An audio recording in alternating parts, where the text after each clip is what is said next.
Zelensky के साथ तू मैं पुष्पा स्टाइल में जेलेंस्की ने ट्रंप को दिखाए तेवर। फ्लावर नहीं फायर है मैं, झुकेगा नहीं। पुष्पा स्टाइल में जेलेंस्की ने ट्रंप को दिखाए तेवर और बिना डिनर किए व्हाइट हाउस से निकल गए जेलेंस्की। अमेरिकी राष्ट्रपति डोनाल्ड ट्रंप और यूक्रेनी राष्ट्रपति जेलेंस्की के बीच व्हाइट हाउस में हुई बैठक तीखी बहस में बदल गई।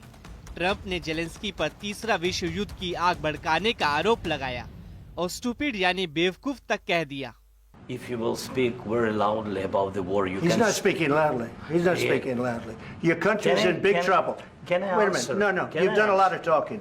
Your country is in big trouble. I know. You're not winning. I know. You're not winning this. You have a damn We- good chance of we coming are out staying, okay because of Mr. us. President, You and haven't not been only allowed. in this We cabinet. gave you, through I this said thank stupid you. president, $350 billion. You voted we gave for you your military president. equipment. You and you voted men for are your brave, president. but they had to use our military. Yes. What about West If Virginia? you didn't have You our invited military me- equipment, you invited if me you to didn't speak. have our military equipment, this war would have been over in 2 weeks. In 3 okay? days, I heard it from Putin. In 3 days. This is something Maybe new. less. Zelensky से Oval office से बाहर निकलते ही president Trump ने उन पर America का अपमान करने का आरोप लगाया। इसके साथ ही ट्रंप ने ये भी कहा कि यूक्रेनी राष्ट्रपति फिलहाल रूस से युद्ध खत्म करना नहीं चाहते।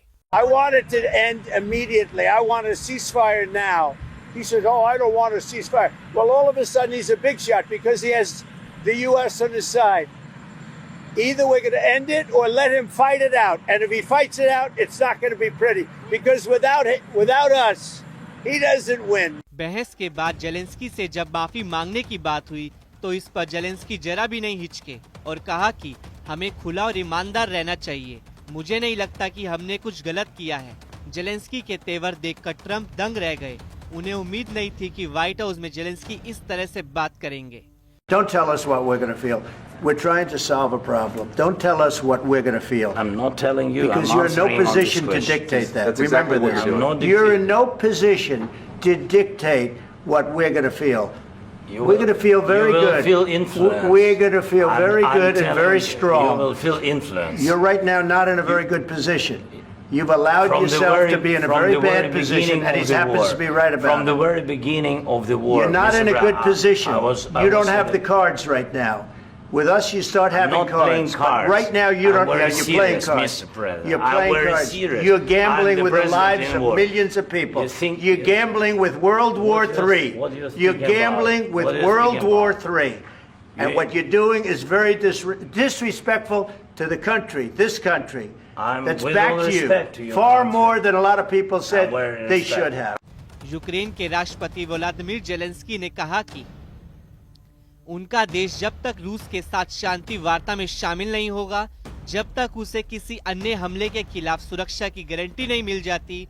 अब बड़ा सवाल ये है कि इस विवाद का असर यूक्रेन को मिलने वाली अमेरिकी मदद पर पड़ेगा या नहीं। ट्रंप के रुख से साफ है कि यूक्रेन को अब तक मिलती आई आर्थिक और सैन्य सहायता पर रोक है। ऐसे में जेलेंस्की के लिए आने वाले समय में अमेरिका से समर्थन बनाए रखना एक चुनौती होगी। इन सब के बीच यूरोप के कई नेताओं की तरफ से जेलेंस्की के प्रति समर्थन जताया जा रहा है। इस बैठक पर अभी रूस की तरफ से कोई बयान नहीं आया है। देखना होगा कि अब आगे क्या मोड़ आता है।